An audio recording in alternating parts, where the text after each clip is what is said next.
Would you hand your unlocked iPhone to someone without changing anything first? If so, there are three important security settings you should know about. They are hidden inside your iPhone, and most people never enable them. The best part is that they can help protect your device even if someone already knows your iPhone passcode. Let me show you how they work. Let's begin with the first setting, which is disabling Control Center access from the lock screen.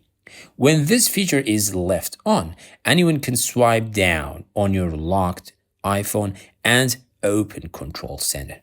Depending on the controls you've added, they could switch Wi-Fi or Bluetooth on and off, enable airplane mode, change AirPlay options, use the camera, turn cellular data on or off, and interact with several other shortcuts.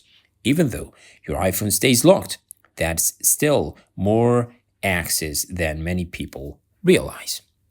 To turn it off, open Settings. Then tap Face ID and Passcode. Enter your passcode. Then scroll down to allow access when locked. Find Control Center and disable it.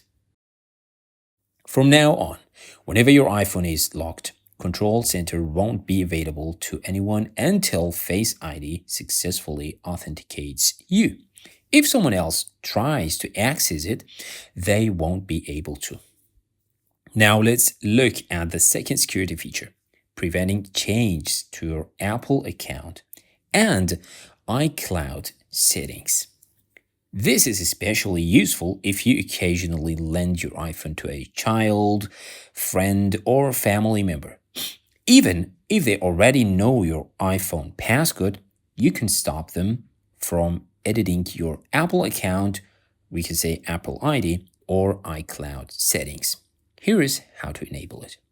Go to the settings again, then open Screen Time. If you don't already have a Screen Time passcode, create one now. If you've already set one up, you're good to go. And you can also change it here whenever you need to. Next, tap Content and Privacy Restrictions and make sure it is enabled. Scroll down to the Allow Changes To section and tap Accounts.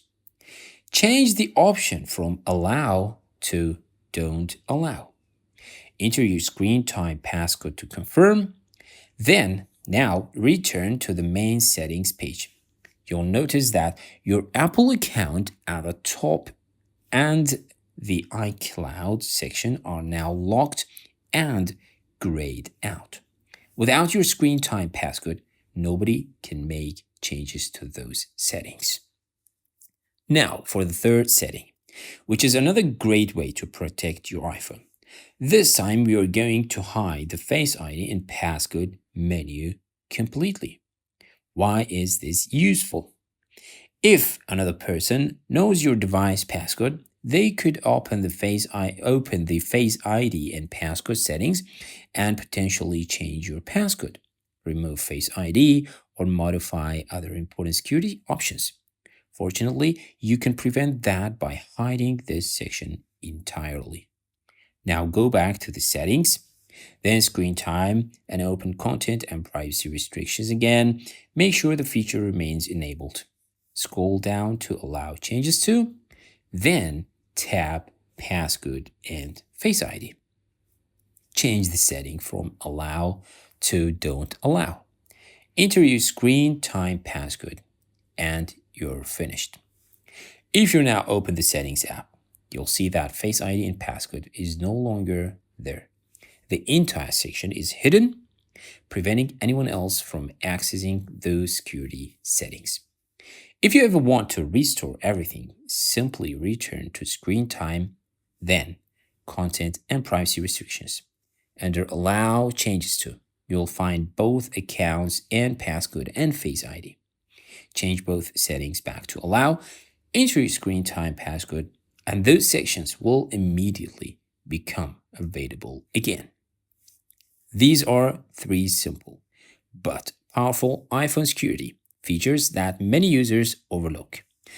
They only take a minute to configure, yet they can add an extra layer of protection and help prevent other people from changing your most important settings. If you enjoyed this tip, make sure to leave a like, subscribe for more iPhone tricks, hidden features, and privacy guides, and share this video with anyone who owns an iPhone. Thanks for watching, and I'll see you in the next video.